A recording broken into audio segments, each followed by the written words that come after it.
Hello, I'm Dr. Daniel Jackson, and behind me is a Stargate.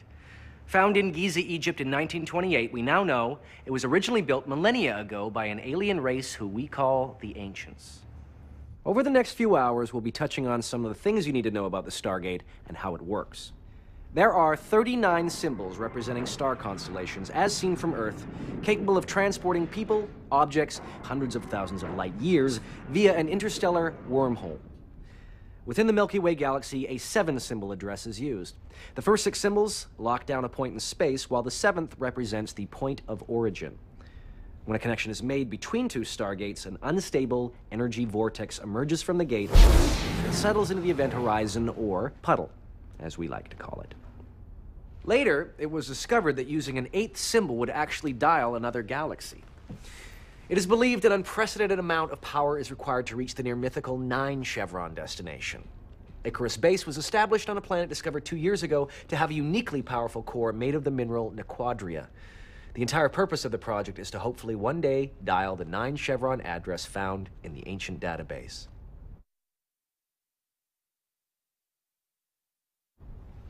Hi, I'm Dr. Daniel Jackson. When we first stepped through the Stargate over a decade ago, we found that the galaxy was dominated by a race of beings known as the Goa'uld, a parasitical, snake-like creature which burrows into the body of a human host and takes complete control. It was the Goa'uld Ra who Jack O'Neill and I defeated on the very first mission through the Stargate. Ra, along with many others of his kind, had posed as an ancient Egyptian god in order to enslave a transplanted human population. In fact, the identity, iconography, and wardrobe of pretty much every ancient god in human history has been purloined by the Goa'uld to dominate and enslave humans on other planets for thousands of years.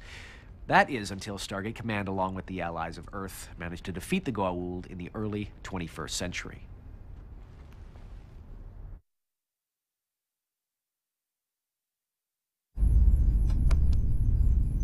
Hi, I'm Dr. Daniel Jackson. Now, you've heard the term hyperspace for years in sci-fi movies and television shows, but what does it really mean? Well, basically, we live our lives in 3 dimensions plus time. That's another DVD. Hyperspace, also called subspace, is another dimension in which certain laws of physics, like the speed of light or the effects of relativity, don't apply. Now, by entering hyperspace, a ship can travel vast distances at speeds many times the speed of light and return to normal space once it reaches its destination. The actual math of how it all works is still highly classified, and I'm not completely sure I understand it myself, but it's how most advanced races get around the galaxy when they're not using a Stargate.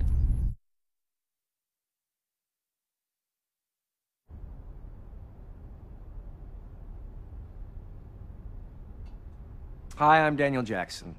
The Ancients were once a race of humans known as Alterans.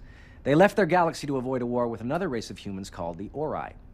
They flew to the Milky Way millions of years ago and first landed on the planet Dakara. From there, they made their way to Earth, which they would call home for some time. The Ancients are the inventors of the Stargates, and much of the advanced technology that was later usurped and used by the Goa'uld to enforce their rule. Prior to that, the Ancients left for Pegasus, and then, ultimately, some of them returned to the Milky Way, where it is believed they used their knowledge to restart human life as we know it on Earth. At some point, they evolved both physically and mentally to the point where they no longer required their human bodies. Which brings me to my next topic.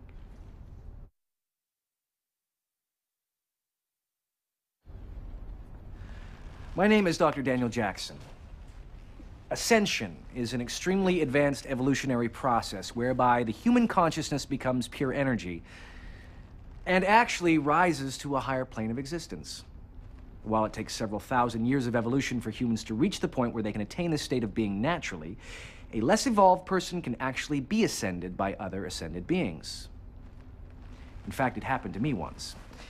I have little memory of it now, but I can tell you ascension comes with a much greater understanding of the universe and the forces of nature within it. The power that comes with that knowledge is potentially dangerous if misused, as we have seen with the Ori. It is for this reason that ascended ancients now have a strict rule about non-interference in our human existence. I could go on about that, but we would probably have to get another tape.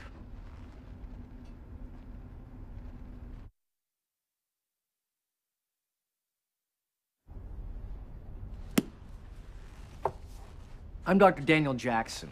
The Lucian Alliance is an organization of humans from a number of sovereign planets who have taken control of the resources and technology left behind after the Goa'uld were defeated. Not unlike the Mafia or street gangs from our own fair planet, the Alliance is made up of power-hungry criminals who use violence as a means of enforcing their dominion.